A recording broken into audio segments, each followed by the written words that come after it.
ಕಡೆ car ₹2 ಕೊಯ್ದಾತು red Karla ಬೇನೆ ಅವು ಲಕ್ಕನ ಕಾಣೆ ಗೋಡೆ 10 ಲಕ್ಕನು ಆಟೋಮೆಟಿಕ್ ಅವು ಯಾನ್ ಮರ್ದು ಸುಮಾರು ಓಲ್ಲ ಎಲುಬಾಪು ಅನ್ಪೇರೆ ಡಾಕ್ಟ್ರು.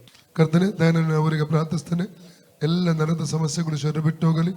ಕಾಲಿನ ಅಡಿನೋವು ಯೇಸುವಿನ ನಾಮದಲ್ಲಿ ಇವರ ಸೊಂಟದಲ್ಲಿ ಹೊರಡುತ್ತ ನೋವಿಗೆ ಅಪ್ಪಣೆ ಕೊಡ್ತಾನೆ. Out in Jesus, out in Jesus, out in Jesus. ಸೌಖ್ಯವಾಗಲಿ ಯೇಸು ನಾಮದಲ್ಲಿ. ಈ ಶೋಲ್ಡರ್ ಮೇಲೆ ರೋಗಾತ್ಮಕ ಅಪ್ಪಣೆ ಕೊಡ್ತಾನೆ, ಹೊರಗೆ ಬರಬೇಕಂತ ಅಪ್ಪಣೆ ಕೊಡ್ತಾನೆ. ಔಟ್ ಇನ್ ಜೀಸಸ್, ಸೌಖ್ಯವಾಗಲಿ. ಔಟ್ ಇನ್ ಜೀಸಸ್, ಸೌಖ್ಯವಾಗಲಿ. ಔಟ್ ಇನ್ ಜೀಸಸ್, ಸೌಖ್ಯವಾಗಲಿ. ಯೇಸು ನಾಮದಲ್ಲಿ ಈ ಗಂಟಿನ ಮೇಲೆ ಹೊರಡು ರೋಗಾತ್ಮಕ ಅಪ್ಪಣೆ ಕೊಡ್ತಾನೆ, ಹೊರಗೆ ಬಂದು ಅಪ್ಪಣೆ ಕೊಡ್ತಾನೆ. ಔಟ್ ಇನ್ ಜೀಸಸ್, ಸೌಖ್ಯವಾಗಲಿ. Out in Jesus, out in Jesus, ಸೌಖ್ಯವಾಗಲಿ. ಇದೆ ಕಮ್ಮಿ ಅಲ್ಲ